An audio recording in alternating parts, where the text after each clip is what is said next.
Peggy 12.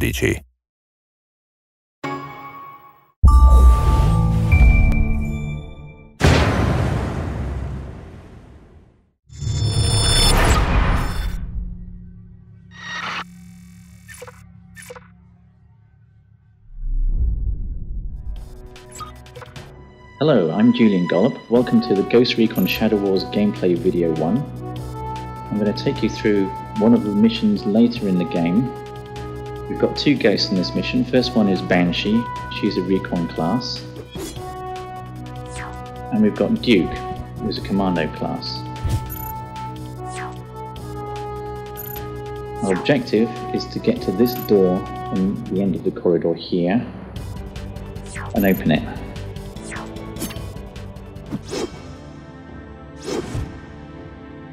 Okay, if we look around, we'll see some enemies above us, some to the left, and there are some below. Fortunately, our guys are armed with some pretty heavy weapons. It's a turn-based game, so I'm going to select Banshee here. I'm going to move her up to attack some enemies on the left. The green squares indicate all the positions that I can actually shoot from, so I'm going to move to this position. Select attack. For a choice of two targets, this one or this one. The bar above the enemy's head indicates possible damage. Red is certain damage, and the orange part is possible damage, and the green part is what he's going to be left with. So let's select attack and see what happens. Okay, he's taken 12 hit points damage, he's half dead. Banshee has finished moving, so I'm going to move over and select Duke. Again, the green squares show where I can attack from. I'm going to bring Duke up near to Banshee. Select attack. Now, if I select this target, there's a possibility that I'm going to kill him. The orange part of the bar above the enemy's head indicates possible damage, so he may stay alive. This guy I don't stand a chance of killing.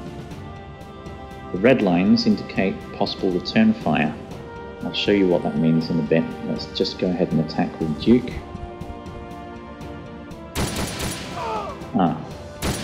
Unfortunately the enemy remained alive, and I got return fire from both of them. This is very important tactically to take into account return fire when you're attacking. At the moment it doesn't matter too much because my guys are very tough, and Duke is taking just a little bit of damage. Banshee nothing yet. So let's end the turn and see what the enemies are going to do.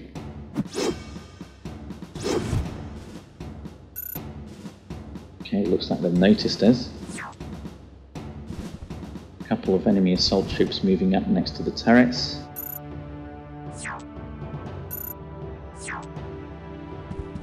Another assault moving in close to reveal Banshee. The other one attacking Banshee. Normally Banshee cannot be attacked directly because of her camouflage. But if an enemy moves next to her, she becomes revealed. Okay, we've got the gunner drones moving up to the south. Enemy commando. And above us again another enemy commando unit. Some assaults. Here we've got two melee drones which are very nasty in close combat, so we don't want to let these guys get next to us. And finally we've got one more assault over to the left. Basically, we're surrounded. First, let's deal with the immediate threat. I'm going to take this guy out. I'm going to just move Banshee a little bit more towards our objective and attack from there. She's at close range, she does a lot of damage and kills in one hit. That's excellent. Now Duke is free to launch his attack over here. When I select Duke, I'm going to switch to his secondary weapon, which is a shoulder-launched missile launcher. I can't move so far and attack. And if I move here, select attack, I can launch an attack on the line here. It's an area effect weapon, so I should be able to affect 3 targets. Let's see what happens. Excellent, I've taken out one of the turrets and 2 of the defending guards are seriously injured. Let's see what the enemy can respond with. Assault's moving up closer, but they're not in range to attack yet.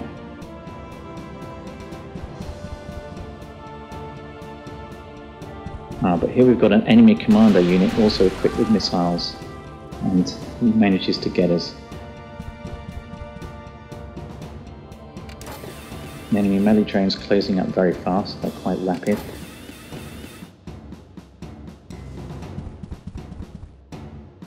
So now I've got to be careful. I'll stick with the main objective. I'll get Banshee probably to attack the guys over on the left. So let's select Banshee. Banshee is equipped also with a secondary weapon. I'll switch to it now.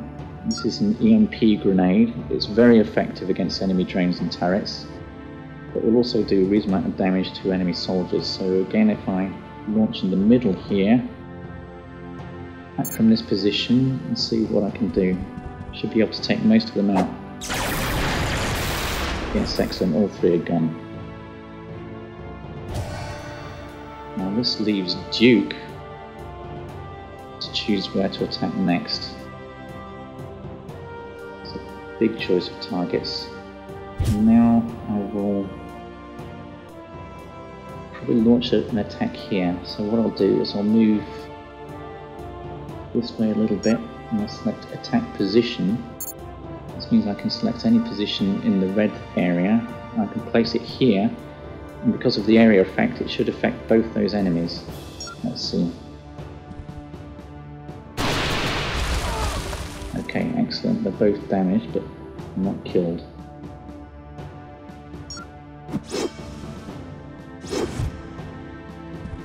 Finally, an enemy assault's got up onto the main passage. We'll exchange a fire there. Gunner drone, which is quite nasty, is approaching rapidly. Another enemy commando with a missile launcher. Meanwhile, the enemy commando is still launching missiles at us. Duke is under really heavy attack here. We don't want these melee drones to get next to us, so somehow we're going to have to deal with them.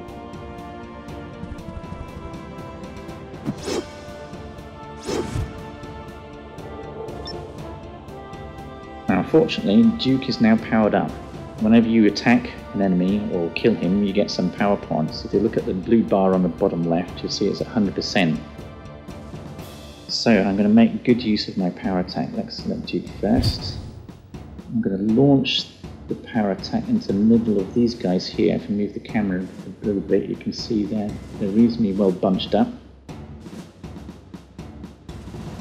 Get some return fire from that position. Maybe I can move here, I won't get any return fire. Now I'm going to select Wide Impact, which is Duke's power attack. This immediately extends the area of effect, and it will also do more damage, so I should be able to do quite a lot here. Let's see. So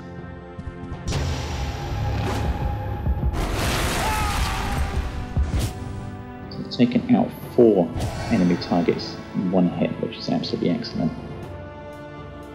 Okay, Banshee is now clear to get to the door, so let's get up towards the door here and let's see what happens.